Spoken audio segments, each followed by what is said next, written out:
네, 김경래 최강시사 2부 시작하겠습니다.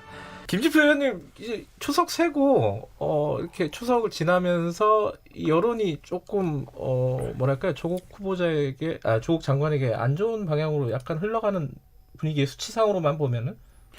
그러니까 이제 검찰이 피의 사실 중에 일부를 장관에게 불리하게 작용할 수 있는 것을 흘리고 그것이 언론에 의해서 증폭되니까 여론에 영향을 주는 것 아닌가요? 그렇게 저는 생각합니다. 알겠습니다. 본격적인 얘기는 잠시 후에 하도록 하고요. 제가 좀 보기에는 이거는 좀 김영우 의원님답지 않다. 왜냐하면 과거의 독재 정권 때나 네. 옛날 히틀러 때도 정적이나 상대 반대되는 정치 세력을 몰아가는 가장 그 나쁜 방법이 정신병자로 모는 거거든요. 반사회적 정신병자다. 그런 네. 집단이다.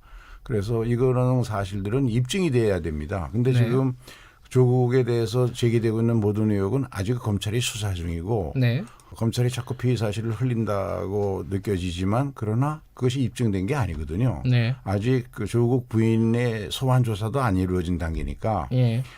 어디까지나 그런 표현을 쓸 정도로 조국이라는 사람이 정말 반사회적인 인물이냐에 대해서는 그거는 좀 신중한 판단이 필요해요. 알겠습니다. 할 수 있는 그 겁니다. 얘기를 하면 되는데 저는 소시오패스라는 얘기를 하니까 뭐죠? 자유한국당 릴레이 삭발 계속 진행되고 있습니다. 지금 뭐 10명은 넘었고 20명 정도는 안 되는 것 같고요. 이거 어떻게 보세요? 김진표 의원님부터 먼저 말씀해 주시죠.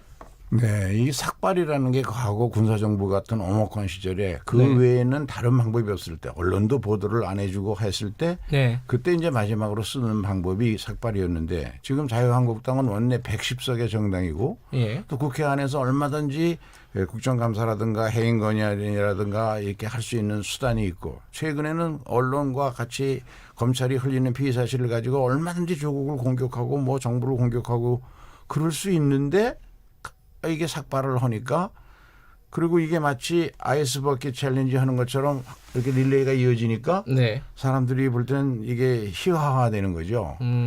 황교안 대표 입장에서는 당내에 여러 가지 자꾸 흔드는 세력이 있으니까 당내 지지를 확보하는 데는 도움이 될지 몰라도 이 삭발을 하고 그다음에 네. 삭발 끝나고 마이크 잡고서는 계속 막말을 해야 되니까 정치에 대한 국민의 불신만 높아지고 국민들의 지지받기는 어려운 일이 아니냐 저는 예. 그런 생각합니다. 과거에 김대중 대통령이 지방자치를 실시하기 위해서 다른 방법이 없으니까 마지막 투쟁수단으로 군사정부 시절에 단식을 했다. 네. 또 YS가 마지막 그 대통령 직선제를 활성화하기 위해서 20일 단식을 했다. 이런 것은 국민들로부터 박수를 받고 공감을 얻었거든요. 예. 박지원 의원이 의원직 사퇴 삭발 단식을 3대 쇼라고 하는 이유는 그렇지 않고 얼마든지 다른 방법으로 자기 의사를 밝히고 또 조국 정국에서는 한국당이 조국을 고발해서 검찰이 여당과는 다른 시각에서 그 한국당과 같은 시각에서 조사를 하고 있고 그런 마당에 무슨 삭발을 하냐 이거죠. 근데 저는 좀 이해가 안 가는데요, 의원님. 이거는 자유한국당 의원들이 알아서 스스로 결정해서 하는 문제인데 이것에 대해서 왜 그렇게 그러니까 반대를 하시죠? 그게 불리하니까 아니요. 그렇게 생각하시나요? 자유한국당 안에서도 이 지금 삭발을 놓고 공천 눈도장 찍기 삭발 아니냐. 이게 릴레이처럼 연장이 되니까. 그 부분이요. 그러니까 뭐 그렇게 정치적인 해석인데 이게 공천 때문에 그러는 거 아니냐. 제가 네. 그렇게 말씀드릴 수 있어요. 이게 공천에 네. 유리하다면 조국을 지키기 위해서 그렇게 노력하시는 여당 의원님들 삭발 한번 해보세요. 그럼 공천에 유리할지. 네, 그래서 저는 진짜 박지원 의원 말대로 이 국회가 조계사가 될 것 예, 같아요. 그래서 저는 김지표 의원님, 이 지금 검찰 수사가 이 정도까지 갈 거라고 보셨습니까? 어떻게 보세요? 그렇죠. 전혀 그렇게 생각을 못했죠. 그런데 이제 한 번도 소환도 하지 않고 물론 공소시효가 있었긴 네. 했지만 기소를 한 것도 좀 의아했고 그리고 지금까지 보면 아직도 정영심 교수를 한 번도 소환을 안 했거든요. 곧 한다고. 예. 그런데 계속해서 피의 사실은 흘러나오고 예. 언론하고 야당하고 함께 팀플레이하는 식으로 기정사실화하고 예. 그래서 정영심 교수가 자기 입장을 SNS에 인권을 지켜달라고 기소된 정영심 교수 입장에서는 네. 자기가 잘못 항변을 할 수도 없으니까 네. 어차피 검찰 수사 과정이나 재판 과정을 통해서 주장할 수밖에 없으니까 이런 입장을 이해해달라고 얘기를 했는데도 언론은 그 주장은 별로 보고를 안 해요. 보도를 안 해요. 예, 뭐 야당이 뭐 당연하겠지만 이런 점에서 보면 우리 검찰 개혁이 왜 시급한가? 우리나라 검찰이라는 것이 지금까지 보면 우선 검찰 출두할 때 예. 보도대 앞에 포토라인에 세우고 예.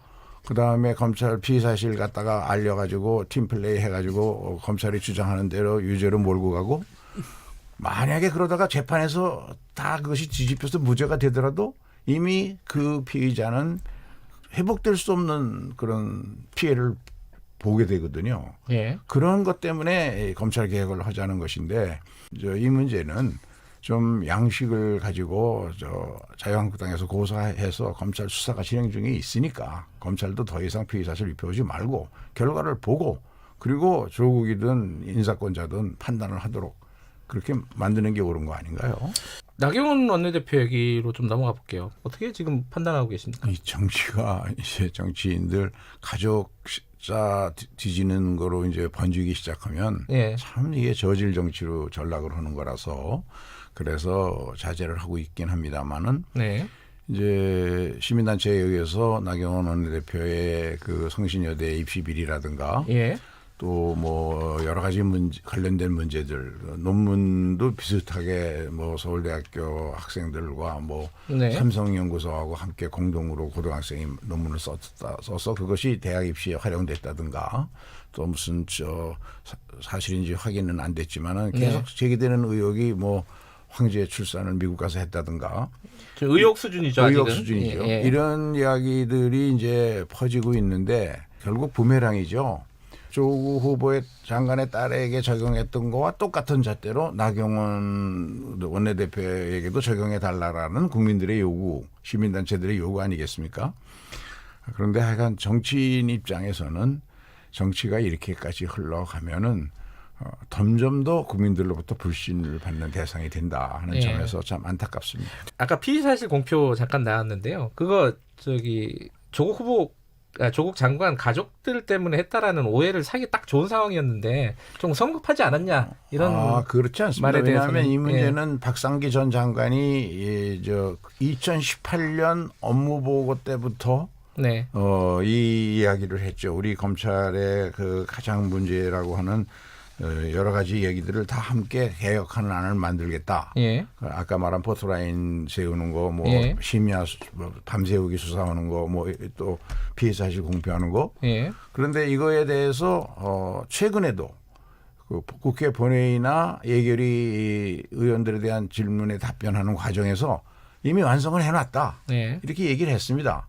조국 장관이 들어와서 만든 게 아니죠. 알겠습니다. 그것을 가지고 당정협의를 어제 한 것이고. 알겠습니다. 오늘 뭐 할 얘기 반도 못한 것 같은데 오늘 여기까지만 해야 될 것 같습니다. 예, 두 분 말씀 감사드리고요. 김경래 최강시사 2분 여기까지 하겠습니다. 잠시 후 3부에서 다시 뵙겠습니다.